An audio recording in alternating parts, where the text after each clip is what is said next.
next installment on the self-love series, and I'm going to merge it with something that bugs me time and time again when I hear from people, you know, how hard they're being on themselves. Part of loving yourself is actually to not be nasty to yourself. And quite a lot of people, even in the new age communities, they kind of use it to try and measure up and become what they think they should be, and these weird hierarchies and things are formed. That's not spiritual. As far as spirituality is concerned, we're all one. There's no one better or worse than anyone else. So try and remind yourself of that. There are no shoulds. Don't ever should yourself. You know, if that comes into the equation, it's probably something you really don't feel like doing. Otherwise you'd say, yay, I'm going to, or I can. Or if it becomes a should, it's usually something that you're not feeling too great about. So it's a good idea to look at how to approach that a bit differently. But some of the shoulds I've come across, especially in the spiritual communities, is like, I should be a healer. My usual response to that is, do you want to be a healer? That is really important. If you have no interest in being a healer, even if some psychic medium told you you should be, it really doesn't serve you. So trust your own instincts above everything else. There are no shoulds.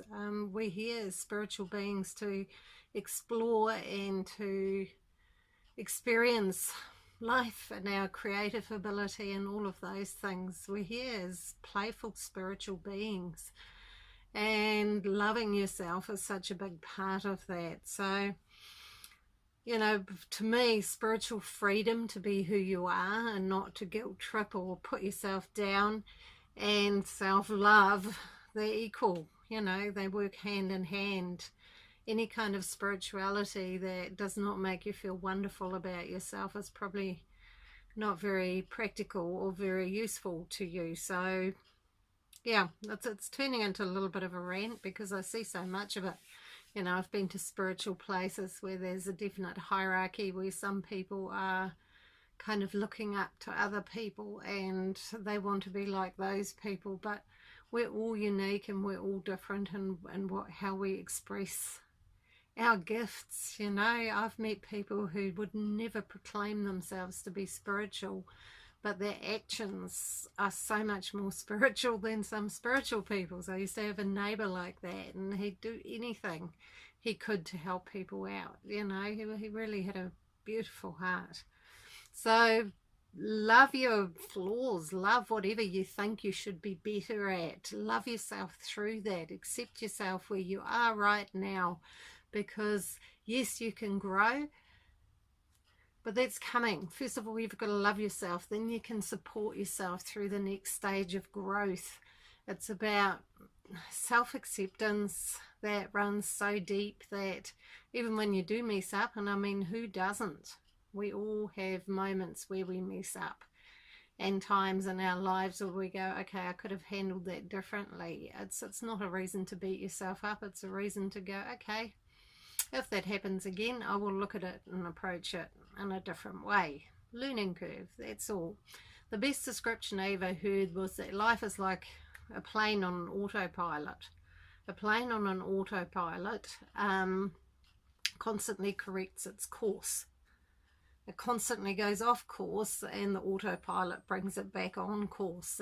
That's how it operates. So life's a little bit like that. We go off the track a little bit and then we go, oops, it's not working, and we go back on our track and on our path. But the biggest gift of self-love you can give yourself is to stop guilt tripping yourself, whether it's spiritual or for any other reason. It does not serve you. It will not help you grow. It's just painful and destructive. So when somebody tells you what you should be, who you should be, what you should do, that's a reflection of them. That's a big mirror, and they're kind of projecting onto you what they wish they were doing or what they think they should do. It's got nothing to do with you. So don't ever take that on board from other people.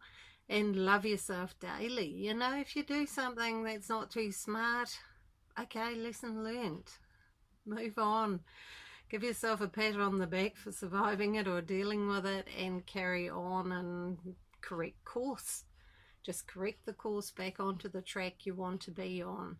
But self-love is number one on the fast track to spiritual awareness, enlightenment, whatever you want to call this energy that people are striving for. Self-love is like putting it on a fast track.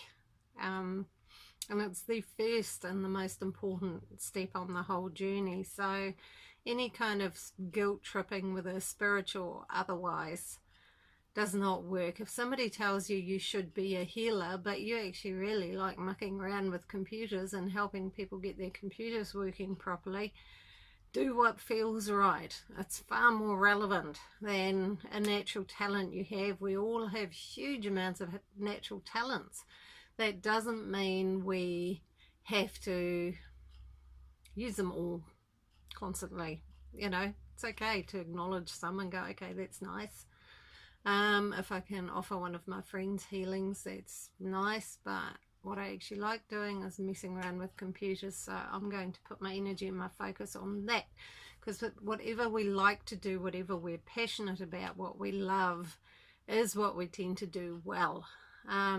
If we're trying to do something we really don't like, then we're not as likely to do it well. So yeah, this is installment 2. It's like unprogramming, looking at your programs you're running, asking yourself where they're coming from, how they've come to be a part of your thinking. Often that can go right back to childhood or earlier days, you know. But ask yourself if those beliefs serve you, if they're loving, and if they're kind. Always ask yourself, is it loving? Is it kind? Does it serve me? Those 3 questions are very, very important when correcting track back onto your path. So lots of love to you all, and I will see you for the next installment. And keep loving yourself every minute, every second, every day, every year. It's the most healing energy there is. People through self-love have healed the most incredible diseases and things like that. Just, yeah, read a book by Bernie Siegel I read years ago. It was all, what was it called? Love, Medicine and Miracles or something like that. It was all about people's amazing healing stories through visualization and self-love and all of those steps. It's definitely worth looking into. So lots of love, and see you all next time.